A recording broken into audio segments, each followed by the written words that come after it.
Kami datang kepadamu Tuhan di dalam kegentaran kami. Siapakah kami di hadapanmu Tuhan, kami yang papa, yang nista, yang berdosa ini.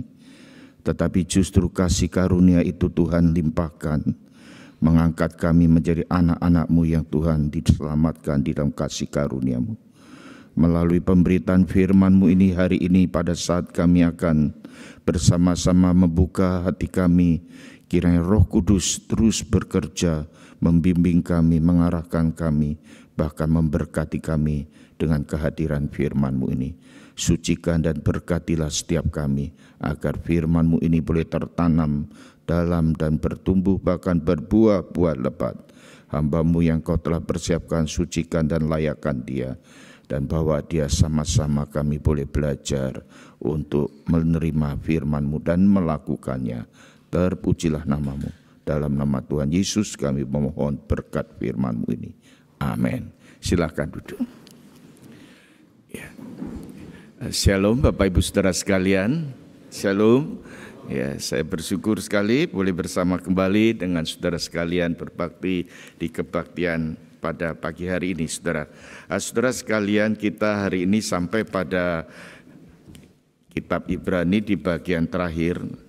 Tapi karena waktu yang begitu sangat padat sekali, saya mengajak saudara mengikuti secara cepat untuk 25 ayat dari pasal 13 ini. Yang pertama kita akan memperhatikan bagian ini, saya berikan judul menghidupi iman yang teguh, saudara. Saudara sekalian, kalau kita memperhatikan dalam penggambaran kehidupan manusia ini, saudara-saudara, kita bisa diingatkan bahwa ada berbagai macam manusia ini digambarkan di dalam menghadapi kehidupan ini, saudara. Yang pertama, saudara, ada yang menggambarkan kehidupan ini seperti roda yang berputar, saudara. Kadang di atas, kadang di bawah, saudara.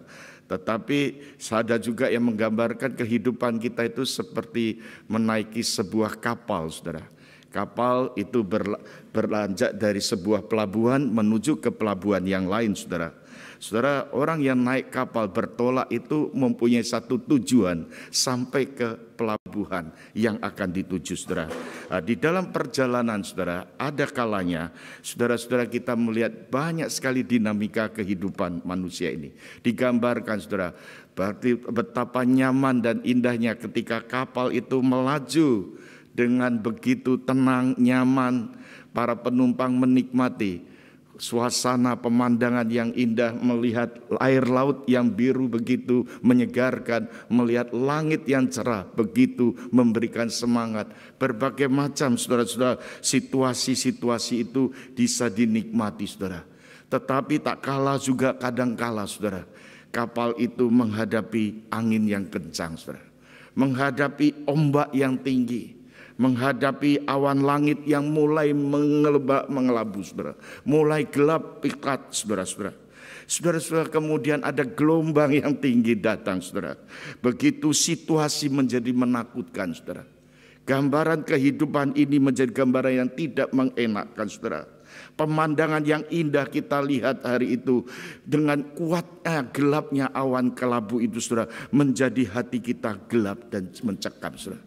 Gelombang yang tinggi menerkam membuat kita takut, saudara-saudara. Itulah yang seringkali digambarkan kepada kehidupan manusia, saudara.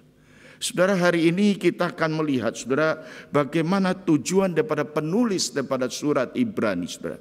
Kalau saudara memperhatikan di dalam keadaan segala apa yang kita perhatikan dalam dunia ini, saudara-saudara, surat Ibrani ini ditujukan pada orang-orang Kristen, orang-orang percaya yang mengalami berbagai macam kesulitan, yang mengalami berbagai macam tantangan yang besar.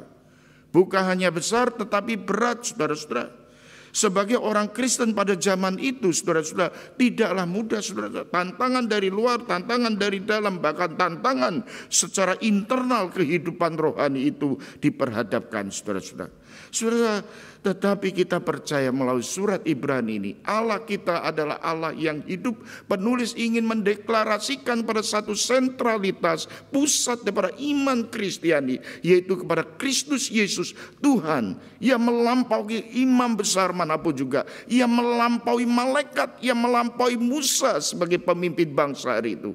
Bahkan Yesus Kristus yang digambarkan oleh penulis Ibrani adalah menjadi korban di dalam kehidupannya secara total, saudara-saudara, untuk satu tujuan, agar kita boleh mengalami keselamatan. Saudara sekalian, perhatikan bagian ini, saudara. Bagaimana penulis mengingatkan dan memberikan nasihatnya sebagai kehidupan orang yang percaya di dalam menjalani dan menghidupi iman yang teguh.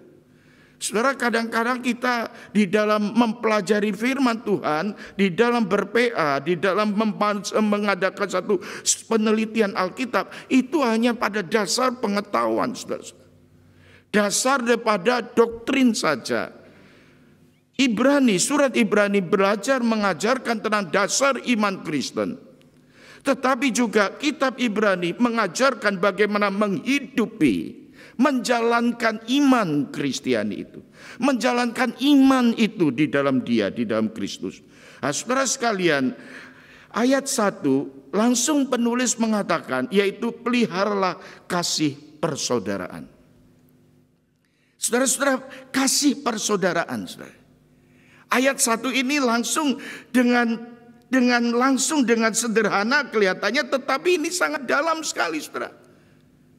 Karena inilah dasar pada kehidupan orang percaya. Kalau Paulus seringkali menyinggung iman, pengharapan, dan kasih, Paulus juga menyinggung tentang peranan kasih, bagaimana kita mengalami kasih Kristus. Penulis Ibrani langsung mengingatkan, kita hendaklah memelihara kasih di antara kita. Bukan hanya vertikal, tetapi diwujudkan secara horizontal. Diwujudkan melalui kasih persaudaraan, saudara. Saudara dan saya dipanggil untuk memelihara dan mengusahakan memupuk kasih persaudaraan itu, saudara. Saudara lihat pertemanan kita, saudara. Saudara lihat di kanan kiri muka belakang kita bersama. Bukankah ini anugerah Tuhan, saudara? Kita diberikan persahabatan, diberikan pertemanan. Bahkan kita diajak untuk saling memperhatikan, saling mengadakan satu pertolongan satu dengan yang lainnya. Dan memberikan kekuatan dikala mengalami kesulitan ataupun mengalami tantangan yang ada. Kita harus menjadi satu keluarga yang saling memperhatikan. Saudara, ini pesan yang pertama, kasih persaudaraan. Yang kedua, memberi tumpangan, saudara. Saudara-saudara, ayat yang kedua, kita dipanggil untuk dengan generous, dengan sungguh-sungguh penuh kemurahan, membuka rumah kita, memberikan tumpangan kepada orang lain, saudara. Yaitu selalu kita memikirkan pertama-tama pintu rumah itu terbuka, saudara. Saudara, bagi kehidupan orang percaya, bagi kehidupan jemaat mula-mula, saudara, bukan hanya pintu yang terbuka, saudara. Meja mereka terbuka. Kadang-kadang juga mereka harus mengeluarkan pengorbanan yang tidak kecil. Dompet mereka harus terbuka, saudara. Saudara sekalian, penulis Ibrani mengajak kita juga, pikirkanlah dan terbuka pada orang, termasuk orang asing, termasuk orang yang ada di luar kita.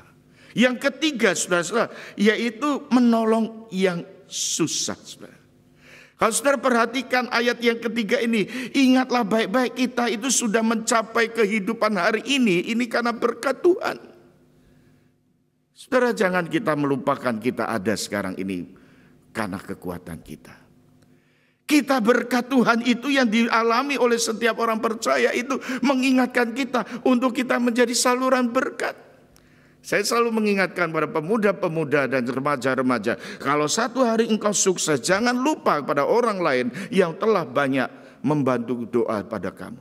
Bahkan menolong orang-orang yang ada di sekitar kita, menjadi berkat bagi mereka, saudara. Saudara, jikalau kita sudah sukses, kita sudah jadi bos, sudah jadi tuan, saudara, jangan lupa pada orang lain, pada orang-orang yang sedang membutuhkan pertolongan. Karena Tuhan mempunyai maksud memberi berkat agar kita menjadi berkat, menolong yang susah. Yang keempat yaitu kasih suami istri.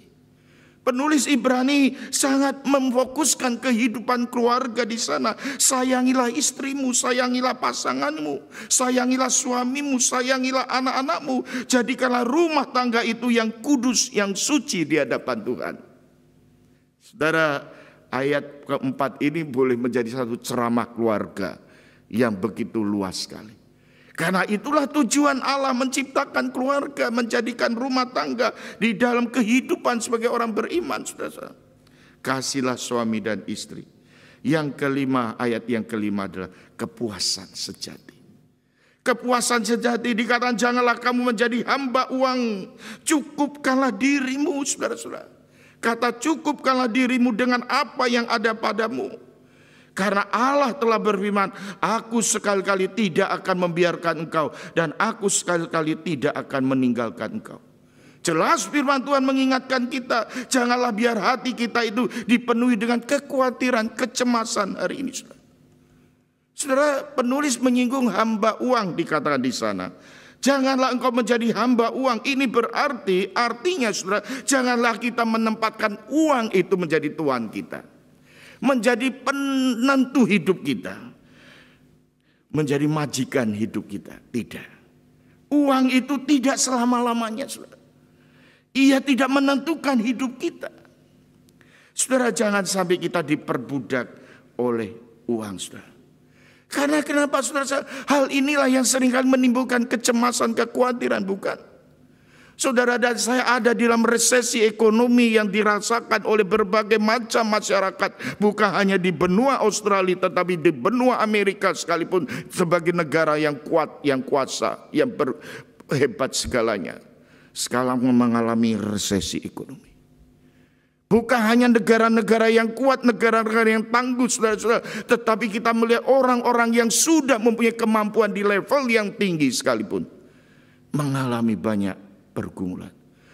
Saudara, poinnya adalah seandainya kita hari ini menjadikan tuan itu, uang itu menjadi majikan kita, tidak heran banyak orang menjadikan hidupnya penuh dengan kecemasan.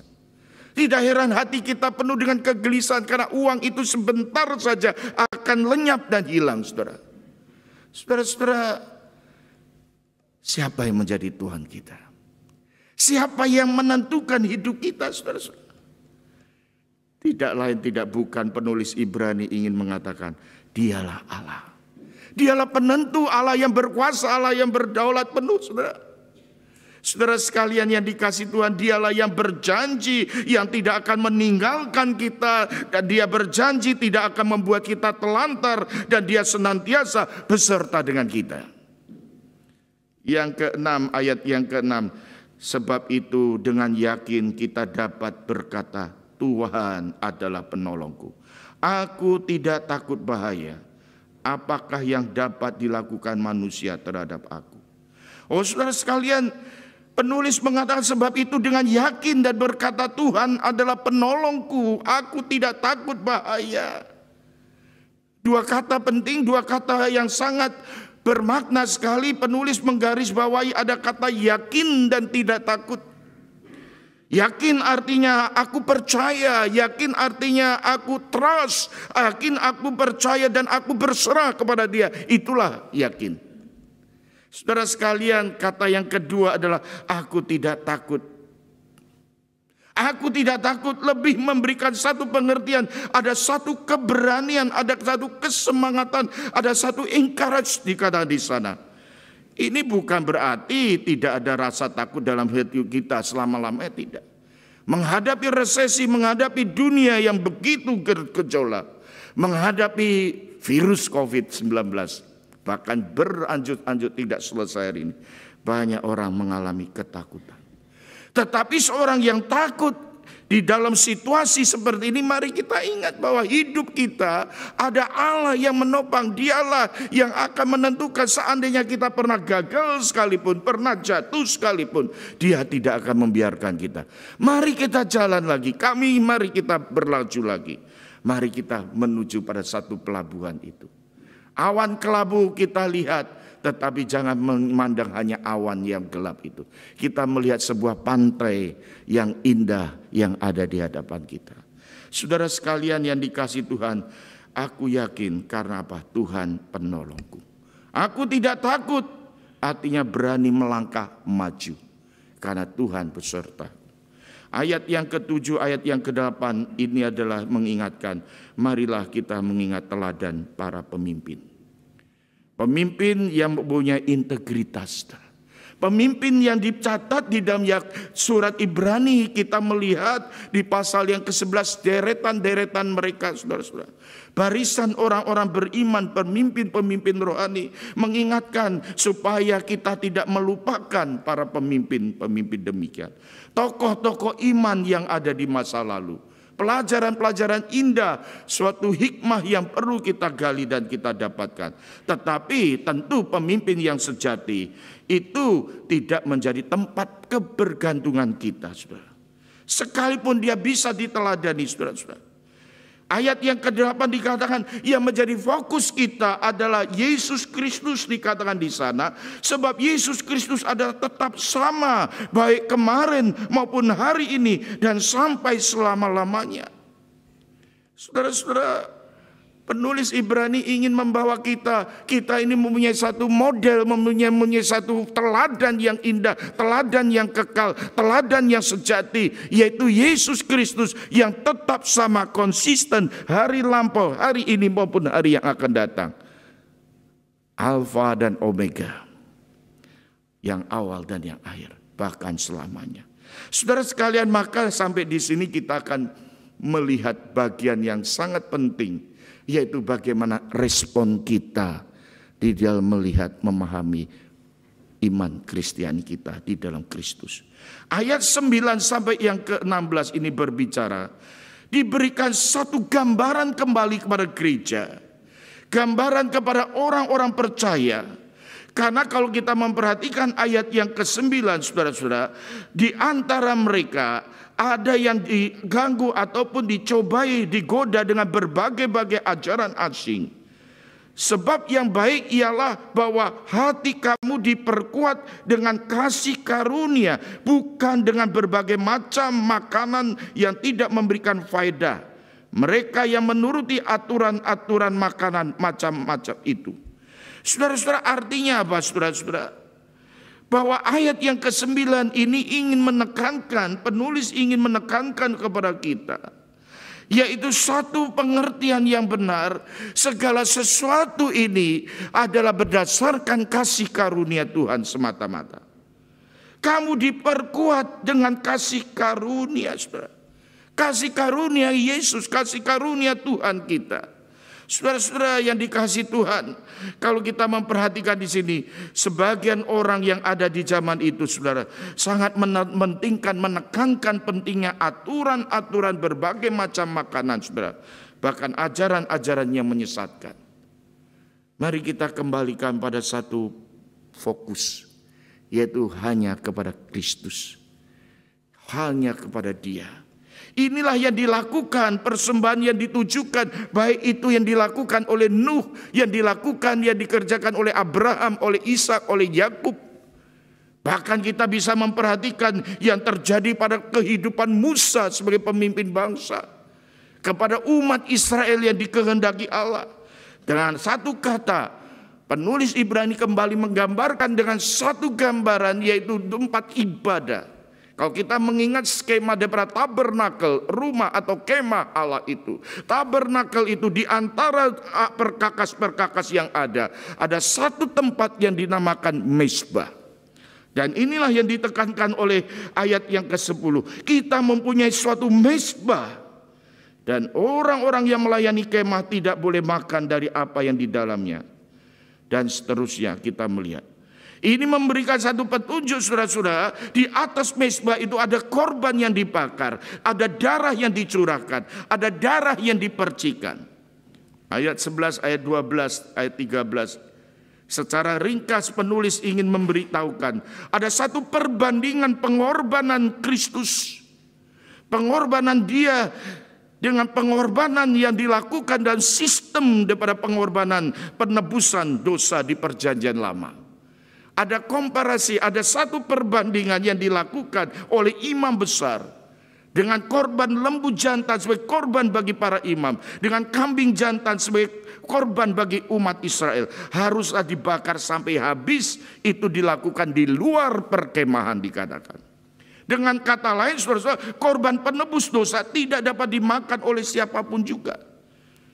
Saudara-saudara, korban Kristus yang mati di atas kayu salib. Korban yang agung, saudara-saudara. Korban yang begitu mulia. Bahkan dilakukan di luar pintu gerbang. Artinya di luar pintu gerbang Yerusalem.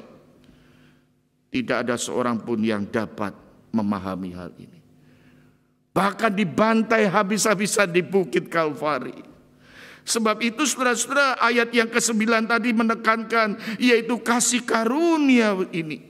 Ini ada Kristus, Yesus memberikan kasihnya di dalam kasih karunia di dalam Yesus Kristus. Kita bukan diselamatkan karena ataupun dibenarkan karena peraturan makanan manusia yang tidak bisa diperkenan oleh Allah.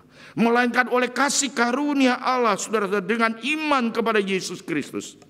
Sesungguhnya tidak ada korban lain yang lebih sempurna yang sudah dikorbankan dibandingkan dengan korban Yesus Kristus. Perjamuan suci adalah suatu peringatan pengorbanan Kristus yang tiada taranya dan mempunyai nilai yang tidak fana, yang bukan sementara. Korban Kristus bersifat abadi. Dalam sistem pembakaran, ukupan pembakaran penghapus dosa, kehidupan beragama, saudara, itu mempunyai satu sistem yang bisa berganti silih berganti. Korban Kristus tidak ada yang bisa menggantikan. Dialah anak Allah yang tunggal, yang turun ke dunia, mati di atas kayu salib. Maka ayat 13 dan ayat 14 dikatakan, marilah kita pergi kepadanya di luar perkemahan yang mau menanggung kehinaannya. Semua sistem peraturan Taurat perjanjian lama telah digenapkan di dalam kematian Kristus. Penulis mengingatkan sebagai pengikut Kristus perlu ada harga yang mahal yang harus dibayar menanggung kehinaannya. Bukankah itu yang kita sering hadapi? Menanggung kehinaan ketika kita melayani Tuhan, ketika kita memberitakan Injil, ketika kita berbicara tentang keselamatan di dalam Dia. Saudara-saudara, tetapi ingatlah di ayat yang ke-14, kehidupan orang percaya adalah kehidupan yang di sini kita tidak mempunyai tempat tinggal yang tetap. Dunia ini bukan tempat tinggal kita yang tetap, tapi kita sedang mencapai dan mencari kota yang akan datang. Saudara-saudara, kota yang indah, saudara. Sorga inilah yang digambarkan. Sorga yang abadi yang kita akan peroleh dan kita akan hidup bersama melalui iman di dalam Dia, melalui anugerah kasih karunia. Sebuah kota yang menyangkut kondisi kestabilan, saudara. Sebuah kota yang penuh dengan kenyamanan dan kebahagiaan. Sebuah kota yang kuat dan kokoh. Karena kota ini adalah langit dan bumi yang baru, yang tidak pernah akan dimusnahkan. Orang yang berada di kota itu semuanya penduduknya di dalam kebahagiaan sejati. Dia boleh beristirahat dengan sejahtera, saudara. Di kota yang demikian itulah kota yang disediakan Dia. Disediakan oleh Allah di dalam Kristus. Di dalam pemeliharaannya yang sempurna. Alkitab mengatakan kota yang di sini, yang saat ini kita diami, kota ini akan lenyap. Babel hari itu menjadi kota yang kokoh, yang bisa membangun gedung menjulang langit. Itu sudah hancur. Mesir kuno hari itu sudah banyak yang lenyap. Asyur, negara yang kuasanya kuat, pun tidak ada hari ini. Saudara perhatikan, saudara-saudara, semua yang ada di dalam dunia ini, saudara-saudara, akan lenyap, saudara. Allah selalu mengingatkan kita, perjalanan kita sebagai orang musafir, seorang musafir menuju tempat yang abadi. Dunia ini bukan tempat kita. Pikirkanlah dan percayakanlah, pikiran percaya kita ini biarlah dipenuhi dengan nilai-nilai kekekalan itu. Hasrat dan hidup kita didorong oleh nilai-nilai kekekalan itu. Saudara sekalian, kita perlu melihat nilai kekekalan itu penting sekali, mendorong, mempengaruhi cara hidup kita saat ini, agar kita boleh hidup terus-menerus. Saudara sekalian, di dalam novel yang dituliskan oleh seorang penulis Prancis, dia seorang ateis yang bernama Albert Camus. Dia menuliskan sebuah novel yang berjudul Mitos Sisyphus. Menarik sekali saudara, di dalam kisah itu dikatakan, kisah novel itu ada seorang raja Korintus yang bernama Sisyphus. Raja yang lihai, raja yang pandai sekali. Suatu kali dia memperdayai dewa kematian, saudara. Dewa kematian adalah dewa orang Yunani, saudara. Dewa kematian itu membawa rantai, saudara. Kemudian raja bertanya, bagaimana cara menggunakan rantai itu? Bagaimana memakai rantai itu, saudara? Saudara, dewa kematian itu memberitahukan, menjelaskannya, bagaimana mengenakannya. Raja Sisyphus dengan lihai sekali, rupanya cara itu untuk mengikat dewa kematian itu. Diikat habis di situ, saudara.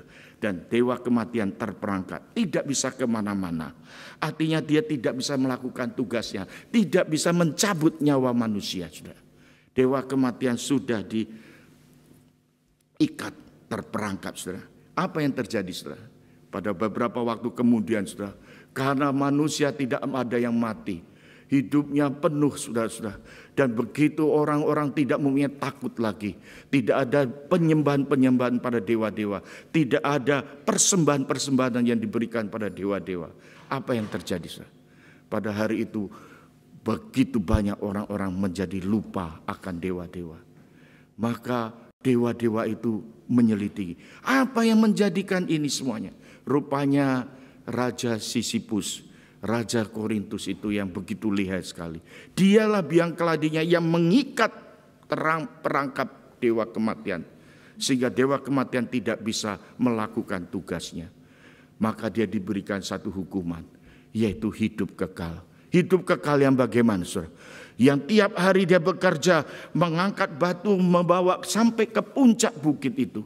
Didorong sampai di puncak gunung, di puncak bukit itu, batu itu meluncur lagi ke bawah, menggelinding ke bawah lagi. Besok lagi dia coba lagi, berusaha lagi, batu itu sampai ke puncak. Tapi tidak lama kemudian akan menggelinding lagi ke bawah. Berkali-kali, sudah. Raja Sisyphus harus mendorong batu sampai ke atas bukit. Di atas bukit menggelinding lagi ke bawah. Melelahkan sekali sampai dia tidak tahan, dia tidak mau hidup lagi. Saudara-saudara, kekal tetapi dalam hukuman. Kekal dalam penderitaan. Saudara.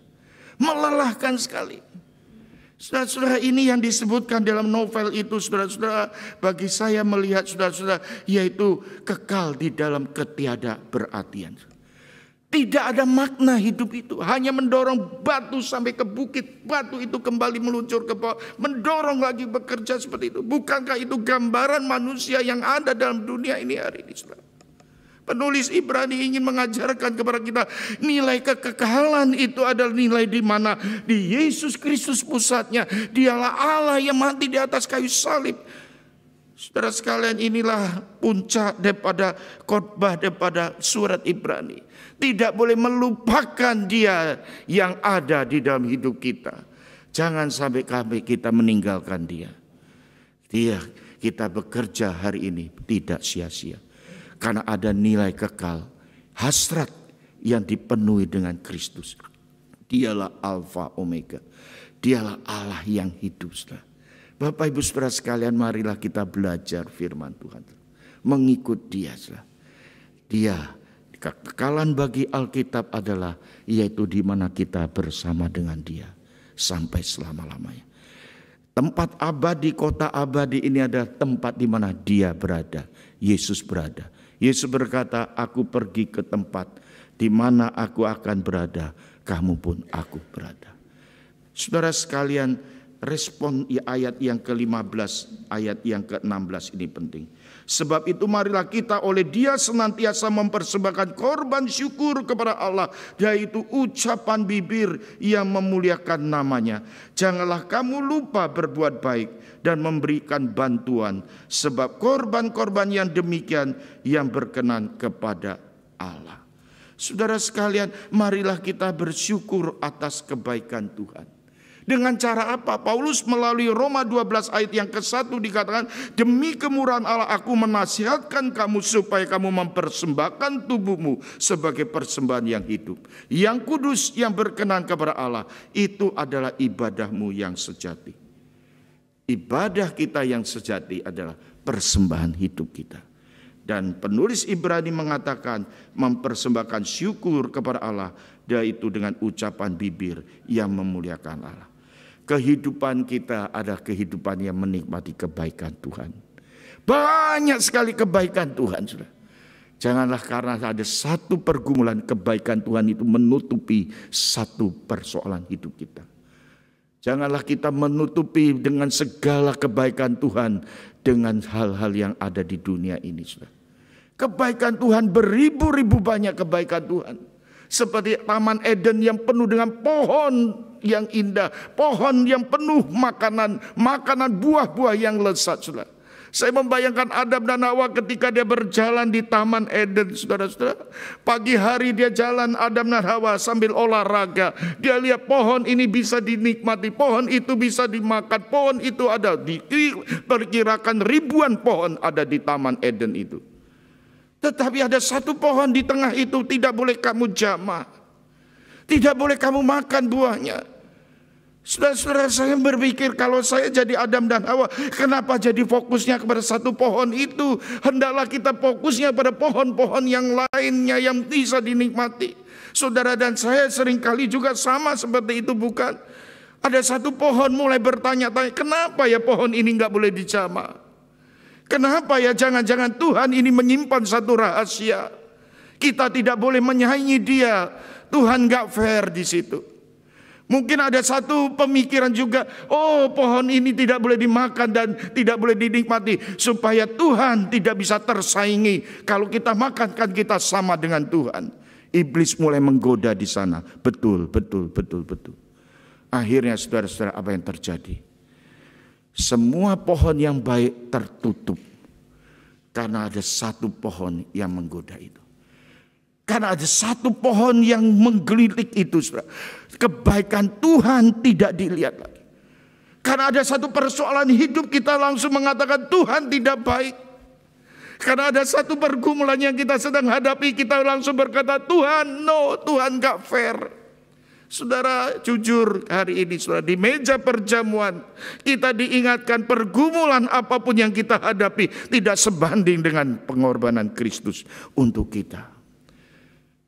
Banyak kebaikan Tuhan yang kita bisa syukuri. Marilah kita belajar dengan satu tujuan seperti penulis katakan di sini.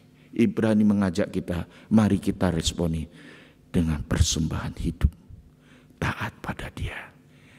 Ayat yang berikutnya saudara perhatikan di online saya, outline khotbah saya bisa memperhatikan. Sampai ayat yang ke-25. Ada berkat Allah yang diberikan. Tuhan memberkati kita.